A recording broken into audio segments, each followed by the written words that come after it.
कर्क राशि वालों के लिए कैसा रहेगा 6 अप्रैल से 12 अप्रैल तक का समय और ये सप्ताह। और इस सप्ताह बुध भी अपनी राशि परिवर्तन करके इस सप्ताह के अंत में अपनी नीच राशि यानी मीन राशि में प्रवेश करेंगे। आइए जान लेते हैं।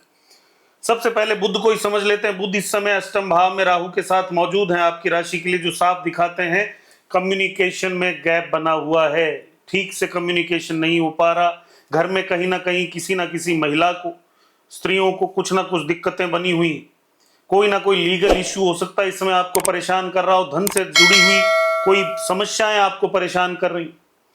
तो ये बुध जब यहां से निकल के अपनी नीच राशि में जब जाएगा और गुरु के साथ जब स्थान परिवर्तन करेगा तो कहीं ना कहीं आपको चाहे थोड़ा परेशान करे लेकिन पहले से स्थितियों को सुधार देगा। अब बात कर लेते हैं इस हफ्ते चंद्रमा की स्थिति। चंद्रमा नीच राशि में शुरुआत करेगा और उसके बाद में आगे बढ़ते हुए धनु राशि और मीन राशि की तरफ अग्रसर होगा। और ये सप्ताह आपके लिए धन और निवेश के लिए ठीक समय है, लेकिन निवेश करते समय सोच समझ के करें।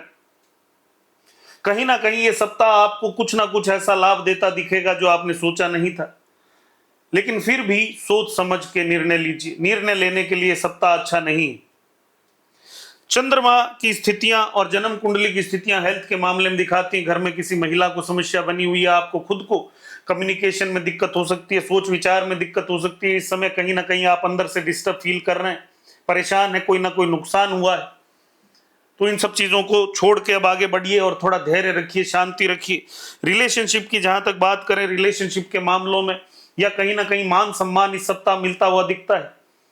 रिलेशनशिप के मामलों में इस सप्ताह स्थितियां ठीक दिखती हैं। केंद्र में शुक्र विराजमान है और ये स्थितियां कहीं ना कहीं आपको सपोर्ट करती हैं। इस सप्ताह रिलेशनशिप आपके लिए सामान्य रहेंगे। कार्य क्षेत्र में सम्मान मिलेगा, बाहर के लोगों से भी सम्मान मिलने के पूरे योग हैं, लेकिन ये योग तभी काम करेंगे जब आप अपनी वाणी पर नियंत्रण रखेंगे, इतना याद रखिए।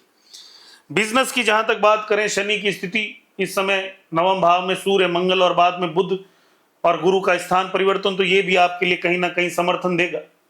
लेकिन ये जो समर्थन है ये आपको तभी मिलेगा जब आप अपने रूटीन कामों में अभी कोई बड़ा बदलाव ना करें और जो कर रहे हैं उसी को डिसिप्लिन और मेहनत के साथ करते चले जाएं। कहीं ना कहीं राज सत्ता से लाभ मिलने का, और लेकिन ये पिता के लिए थोड़ा सा नकारात्मक समय, क्योंकि नवम भाव में एक साथ 3-4 ग्रहों का होना पिता के ऊपर नकारात्मक प्रभाव डालता दिखेगा। आपकी अथॉरिटीज इस समय हो सकता है हावी हो, अगर आप सरकारी नौकरी में या प्राइवेट जॉब में है तो आपके बॉसेज आप पे हावी हो, लेकिन आपको अथॉरिटी से बना के चलना है आगे और आपको बहुत लाभ मिलेगा। ऑफिस में जो लोग लव और मैरिज का सोच रहे हैं, प्रेम का सोच रहे हैं, ऑफिस में ही किसी से प्रेम हो सकता है, लगाव हो सकता है, कार्यालय में।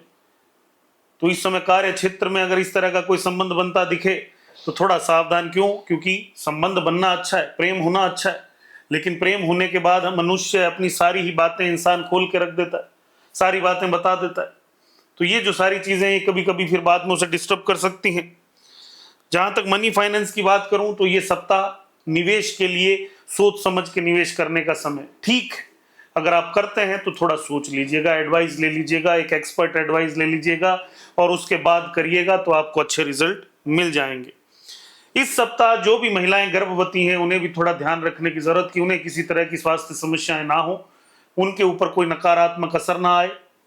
विशेष रूप से ये जो राशिफल हम देखते हैं ये जनरल है और ये सभी के लिए लागू होता है, लेकिन अगर आप अपनी ही कुंडली के लिए विशेष रूप से कंसल्टेशन लेना चाहते हैं, अपने बारे में पूरी तरह जानना चाहते हैं, तो जो नंबर नीचे दिए गए हैं आप इस पे हमसे कांटेक्ट कर सकते हैं।